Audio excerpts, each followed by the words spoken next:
हिसार में महंत विवादों में घिरे ग्रामीण बोले, बच्ची के हाथ पर लिखा तेरा बाप कंजूस। डेरे में महिलाएं नचाते हैं, योगी का प्रचार कर चुके। हरियाणा में हिसार जिले के नारनौंद क्षेत्र के गांव कोतकला स्थित दादा काला पीर के डेरे के महंत शुक्राई नाथ विवादों में घिर गए हैं। महंत पर आरोप है उन्होंने 1 महीना पहले कोतकला के सरपंच की 6 साल की बेटी के हाथ पर लिख दिया तेरा बाप कंजूस है। इसके विरोध में बुधवार को ग्रामीण हिसार के डीसी के पास पहुंचे वे महंत शुक्राई नाथ को हटाओ के नारे लगा रहे थे। डीसी की गैर हाजिरी में ग्रामीणों ने डीडीपीओ नरेंद्र कुमार को ज्ञापन सौंपा।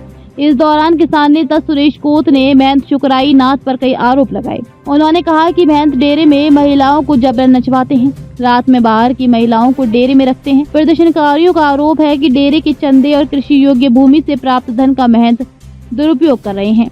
ग्रामीणों ने प्रशासन से मांग की है कि जब तक देश भर के 8 पीर मिलकर डेरे की गद्दी पर नए महंत की नियुक्ति नहीं करते, तब तक प्रशासन डेरे को अपने नियंत्रण में ले। महंत शुक्राई नाथ को उत्तर प्रदेश के मुख्यमंत्री योगी आदित्यनाथ का करीबी माना जाता है। उन्होंने यूपी में 2022 में हुए विधानसभा चुनाव में योगी आदित्यनाथ के लिए प्रचार भी किया था। वहीं इस मामले में कोतकला के सरपंच अनिल कुमार का कहना है, मेरी बेटी के हाथ पर महंत ने लिख दिया कंजूस अनिल सरपंच। जो महंत सरपंच की बेटी के हाथ पर ऐसा लिखता है वह पूरे गाँव की महिलाओं व बेटियों की कितनी इज्जत करता होगा।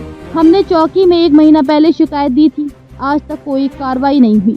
ग्रामीणों का आरोप है कि जब महंत ने मेले के कार्यक्रम के लिए चंदा इकट्ठा करना शुरू किया था, उस वक्त कोतकला पंचायत से डेरे को कम चंदा मिला था। इसके बाद ही महंत ने सरपंच की बेटी के हाथ पर कंजूस अनिल सरपंच लिख दिया था।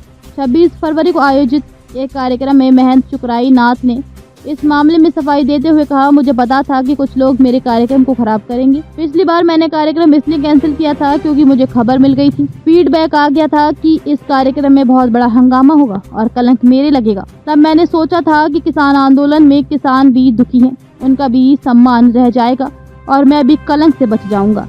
कोतकला मठ से साल 2022 में महंत शुक्राई नाथ उत्तर प्रदेश गए थे। वहाँ उन्होंने यूपी विधानसभा चुनाव के दौरान सीएम योगी आदित्यनाथ का प्रचार किया। उनके साथ डेरे के अन्य साधु भी गोरखपुर गए थे। महंत शुक्राई नाथ ने तब कहा था कि यूपी में योगी कहीं से भी चुनाव लड़कर जीत सकते हैं। उन्होंने कहा था योगी आदित्यनाथ ने यूपी को मिनी पाकिस्तान बनने से बचाया है और उन्होंने इस भूमि को स्वर्ग बनाने का अथक प्रयास किया है। कोतकला मठ में योगी का दौरा हुआ था रद्द। उत्तर प्रदेश के मुख्यमंत्री योगी आदित्यनाथ योगी महासभा के राष्ट्रीय अध्यक्ष भी हैं। गोरखपुर नाथ समुदाय का केंद्र भी रहा है। गोरखपुर लोकसभा क्षेत्र से वे सांसद भी रह चुके हैं। साधु समाज में मान के 8 पीर माने गए हैं, जिनमें से हरियाणा के कोतकला स्थित दादा काला पीर मठ सबसे बड़ा माना जाता है। इस मठ में योगी आदित्यनाथ के नजदीकी योगी शुक्राई नाथ गद्दी नशीन है। 2021 में योगी आदित्यनाथ को इस मठ में आना भी था, लेकिन वे किन्हीं कारणों से नहीं आ पाए। उन्होंने अपना संदेश मठ के भेजकर ये वादा किया कि वे भविष्य में कोतकला के इस मठ में जरूर आएंगे।